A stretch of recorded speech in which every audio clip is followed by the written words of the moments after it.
Oke, jumpa lagi bersama saya di Flores Channel. Di video kali ini saya akan bahas soal pedagang pasar di Flores, antara pedagang pasar pribumi Flores dan pedagang pasar orang luar Flores atau luar NTT.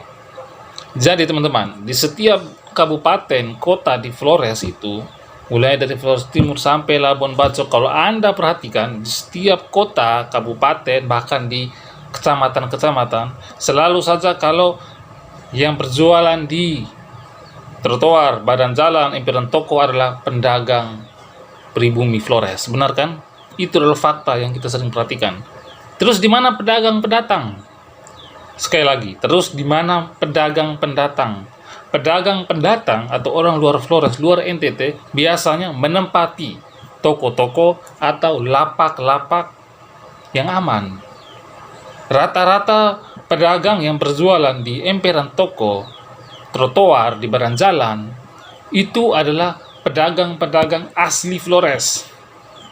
Itu fakta. Rata-rata mereka berjualan seperti sayur, ikan, buah-buahan, dan lain sebagainya. Kesian, ini sangat kesian dan ini miris. Ini adalah fakta yang terjadi di setiap kota di Flores.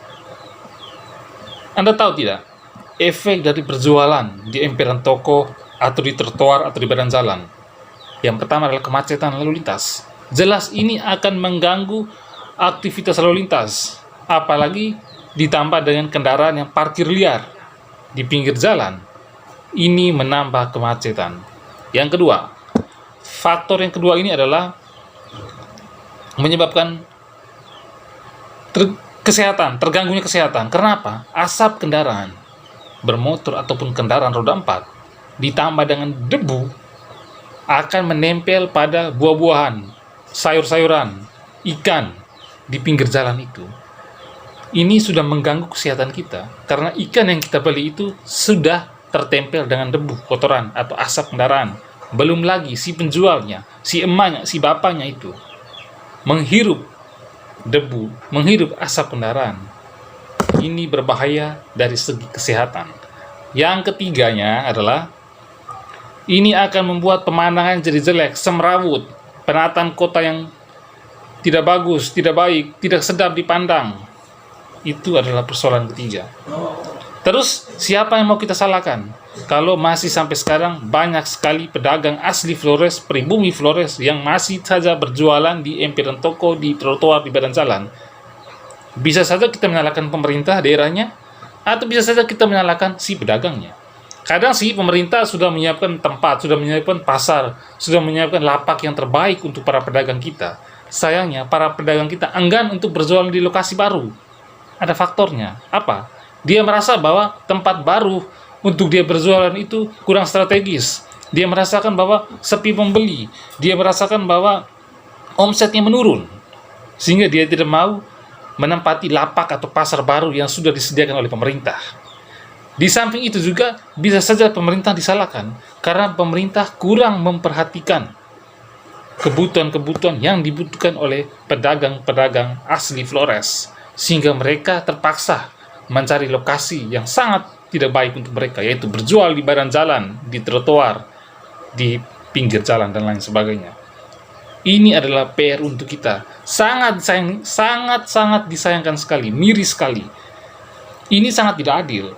Masa pedagang luar Flores, luar NTT, bisa dengan enaknya mendapatkan tempat yang layak, lapak yang layak untuk mereka berjualan, menjajakan semua dagangan mereka. Sementara penduduk asli Flores, mama-mama, bapak-bapak yang dari kampung-kampung masuk ke kota harus berjualan di pinggir jalan. Efeknya berat sekali teman, berjualan di pinggir jalan, di trotoar, di emperan toko. Emperan toko yang punya tokonya ya orang luar NTT lah, orang luar Flores gitu. Ini sangat berbahaya. Menguasai tempat-tempat strategis pendatang, sedangkan yang mendapat tempat-tempat yang tidak strategis yang sangat miris ya orang asli. Begitulah peristiwa ini, kejadian ini, fakta ini terus berjalan dari masa ke masa tanpa kita sadari.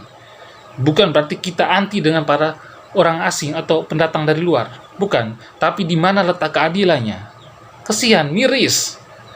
Maka PR untuk pemerintah sekarang adalah bukan hanya membangun lapak atau pasar untuk pedagang supaya tidak berjualan lagi,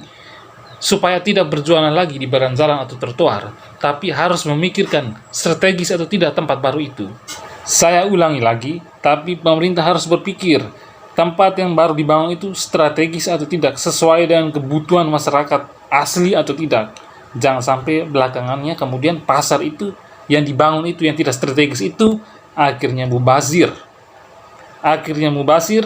dan uang daerah terbuang percuma. Oke teman-teman, ini saja video yang bisa saya jelaskan, saya sampaikan pada kesempatan yang baik ini. Jangan lupa dukung terus channel saya, subscribe, like, comment, dan share. Sampai jumpa.